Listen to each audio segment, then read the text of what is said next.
নমস্কার বন্ধুরা, welcome to election mania channel.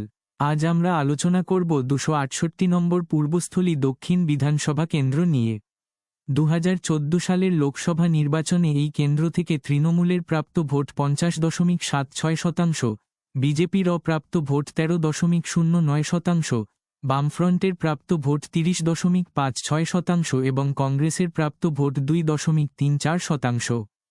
এই কেন্দ্র থেকে তৃণমূলের সুনীল কুমার মণ্ডল বামফ্রন্টের ঈশ্বরচন্দ্র দাসের থেকে 37,492 ভোটে এগিয়েছিলেন। 2016 সালের বিধানসভা নির্বাচনে এই কেন্দ্র থেকে তৃণমূলের প্রাপ্ত ভোট 52.85%, বিজেপির প্রাপ্ত ভোট 9.62%, বামফ্রন্ট ও কংগ্রেসের মিলিত প্রাপ্ত ভোট 33.78%। এই কেন্দ্র থেকে তৃণমূলের স্বপন দেবনাথ কংগ্রেসের অভিজিৎ ভট্টাচার্যকে 37,666 ভোটে পরাজিত করেন।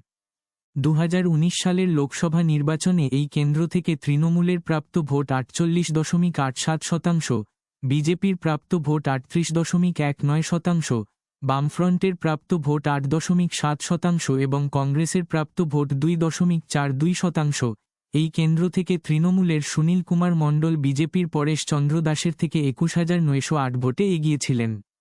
2021 সালের বিধানসভা নির্বাচনে এই কেন্দ্র থেকে তৃণমূলের প্রাপ্ত ভোট 49.08%, বিজেপির প্রাপ্ত ভোট 41% এবং বামফ্রন্ট ও কংগ্রেসের মিলিত প্রাপ্ত ভোট 6.99%।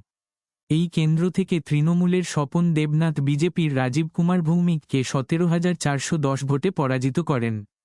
2024 সালের লোকসভা নির্বাচনে এই কেন্দ্র থেকে তৃণমূলের প্রাপ্ত ভোট 48.92%, বিজেপির প্রাপ্ত ভোট 38.74%, বামফ্রন্টের প্রাপ্ত ভোট 9.02% ও কংগ্রেস এই কেন্দ্রে কোনো প্রার্থী দেয়নি। এই কেন্দ্র থেকে তৃণমূলের শর্মিলা সরকার বিজেপির অসীম কুমার সরকারের থেকে 21,362 ভোটে এগিয়েছিলেন। 268 নম্বর পূর্বস্থলী দক্ষিণ বিধানসভা কেন্দ্র। 2026 সালের বিধানসভা নির্বাচনে এই কেন্দ্র থেকে সম্ভাব্য বিজয়ীকে হতে চলেছে। সেটার আগে জানিয়ে রাখি যে আগামী পর্বে পূর্বস্থলী উত্তর বিধানসভা নিয়ে আলোচনা করা হবে, তাই এরকম আরও তথ্য পাওয়ার জন্য চ্যানেলটি সাবস্ক্রাইব করে রাখুন। এই কেন্দ্রের মোট ভোটার 2,48,533। এই কেন্দ্র থেকে তৃণমূলের সম্ভাব্য প্রাপ্ত ভোট 43.83% ও বিজেপির সম্ভাব্য প্রাপ্ত ভোট 37.74%।